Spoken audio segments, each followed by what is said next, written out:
Hello guys, so in this video we're going to learn about our program, okay, how Skippy works basically, okay. So in the top part, as you can see here, for the Skippy we have defined some of the pins with some names, okay. So for example here, pin 9 is defined as echo pin, okay. So every time you will write echo pin, the pin 9 will be referred, okay. Pin 8 as trick pin, pin 3 as motor left 2, and these, okay. So that's how you could define them, so that in afterwards, so you don't have to remember the pins, which one you use for what, okay, because it's very difficult to remember, right, because you might confuse all these small pins. Then on the other part, you can see here we have to initialize a variable integer maximum range. So it's basically the maximum range for our sensor. We're going to sense this much, okay.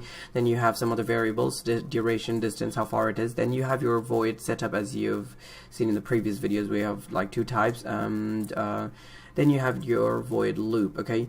So now let's understand the setup part. So what we have done in the setup part. So in the setup part, what we have done is basically here, as you can see, like pin mode, trick pin, and so pin mode, trick pin here, as you can see, like as output, echo pin as input, and like motor left one as output. Okay, so we need to control the motor, so we set it as outputs, okay. And pin mode is basically to set up your pins, and serial.begin is basically how we set up the serial communications, basically from the computer to your microcontroller, okay. Now void loop is the second method where we will repeat the programs what we want to repeat, okay. So here there is another function we would need to learn, which is known as digital write, okay. So digital write is basically so as you know, it's digital, so it's related with binary, so there is always a plus minus, there is always a high, there is always a low, there is always on off, something like that, okay. So two quantities. Now when digital write in the beginning, trick pin is low, that means it's turned off. Then you delay for 2 microseconds, then you go and turn the trick pin on, okay. So it's basically you send pulses in, okay. So you send signals, you transmit signals with a little bit of delay, okay, 2 microseconds, and then you come back to duration. You put these values as a pulse into your duration, and you check your distance, okay, by this method, duration divided by 58 divided by 0.2. And once you do that, what is going to happen is you can print up them in your serial monitor, okay. So how you can see the serial monitor here, you can say tools and then you go to serial monitor, okay. Currently our Arduino is not connected, so you're not getting any values in here, okay. So as you can see here, okay, then we have some conditions here. If like the distance is greater than 30, then motor would be like left and right here, high, that means motor would keep on going because you'll be passing current through one direction of the motors, okay, as we have seen in the fritzing, right.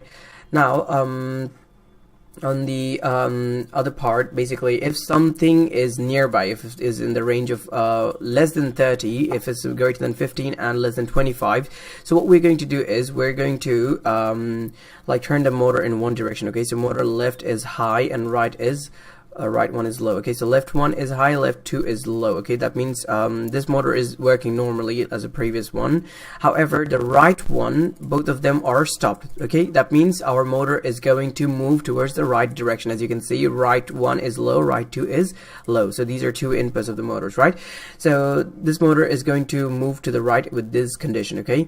So we're sending like voltages like this. And else if our distance is less than 15, okay, less than 15, so what we're going to do is we're going to so let's understand this. So left one is low, right one is low, left two is high, right two is high. So that means the current is going in the opposite direction, okay. That means the motor is going to go back, okay, in this bit. Now after going back, then we'll wait for 1 second, okay. So 1000 millisecond means 1 second. Then what we're going to do is we're going to turn the motors accordingly. So let's understand. So left one is low and right one is high, left two is low. So low, so left is not working, and the right is high and the right is low. So that means motor is going to move towards left this time because our left motors are stopped.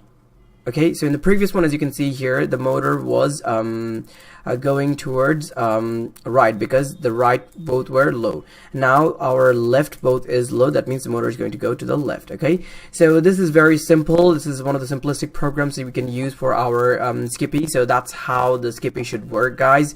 Try it out, and you can upload the program as you've seen from the previous videos. You could go to tools and choose your board, and then choose the port, whichever is connected, and then after you press verify, and then you press this upload button. Okay, so, or you can use shortcut Control U. Once you do that, you're going to get your Skippy running. Okay, and if you would like to check the values, you could press serial monitor over here, so you could see some values coming in. Okay, we're going to show you one of the videos with that. Okay, thank you guys for watching.